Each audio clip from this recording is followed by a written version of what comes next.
Hey yo everybody, Haku here, and before I even start this, sorry, I feel like I'm losing my voice a bit, but I'm here with my review for Monster Musume no Uru Nichijou, or just Manmusu, Chapter 49. So, let's go ahead and talk about this one. I did think that this was the funniest chapter that we've had in a long time. I really got a lot of enjoyment out of this one. I love the setting still. I love the expo setting and all the new extra species girls we got to see. So starting at the cover, I did really like the cover. It was pretty simple. We've definitely had better Manmusu covers, but I still liked it. So we see a cute Poppy waking up and meeting Cutie. At first I was trying to figure out what the name could be, because normally the names in Manmusu are plays on words for the species. And at first I was like, I have no idea, that doesn't sound like vampire at all. I was like, Cutie sounds like Curie, maybe after the chemist, I believe she was. So, but then I was like, oh, duh, I'm so stupid. I don't know much Japanese, but I'm pretty sure vampire in Japanese is Kyuketsu, isn't it? So I was like, that's probably where Cutie comes from. That makes a lot more sense. So then we know already that Poppy can't see in the dark, of course. So I love all of our references back to that whole three-step running gag. I love whenever Okayato uses that for Poppy. So then we have the Extra Species Exchange Program Matching Party, which is, of course, all of our dreams here as the fans of the series. And there were a lot of interesting species shown off in the background. We see Mon is there waiting for the vampire, and some girls finally ask about extra species guys.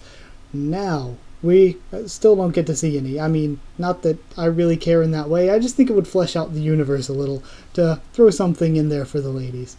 But, Caduce gets roped into searching for the vampire as bait by Smith, of course, because he always gets stuck with this sort of thing. I love his reaction as well to the human bodily fluid scene. That was one of the funniest parts of the chapter, as well as when they were like, what do I have to do to try to look for her? And they're like, in the accepted activities, just put blood-sucking okay. So I thought that was very funny again. And I also loved all the sequences after this with Cutie trying to help Poppy as she just runs off and plays in the mole area. And then she gets distracted by a lamp with the Mothman girls, which of course, Mothman's second favorite series.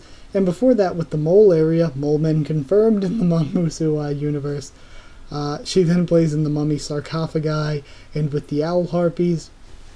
And from the owl harpies, she gets these night vision goggles and uses them to return Cutie's locket. So then she has the nocturnal party owls looking smexy, and Poppy runs off to join the party, and Cutie then looks at the locker and gets vampire triggered. Then we see Caduce back in this room, gets bitten by Sexy Leech-chan. No idea for a name for any of these.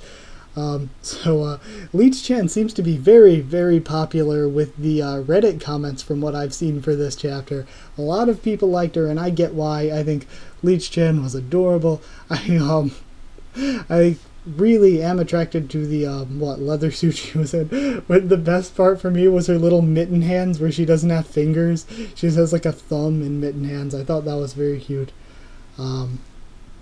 Going on from there, Best Worm Leech-chan. Going on from there, Best Girl Skeeto arrives, the mosquito girl.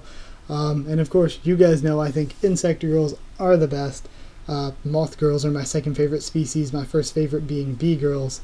So, definitely like that. She has anesthetic saliva and an honestly kind of scary proboscis.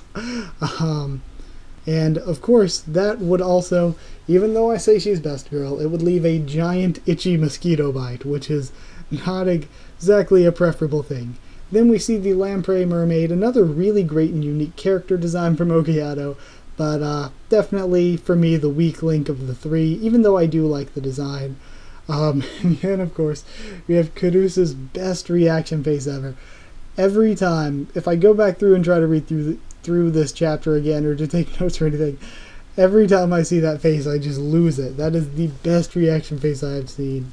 So yeah, then the very end, our cliffhanger is Caduce trying to call Smith and then getting kidnapped, presumably by Cutie, because she is vampire triggered right now. So I thought this was a super, super funny chapter, blowing through this review very quickly. I thought the art was amazing. I loved Kuru's here. I always love a chapter where his personality is shown off a bit, and he just gets a lot of jokes himself. So I really do like that. I still love the setting. The expo setting is a really, really cool place to feature some of these chapters at.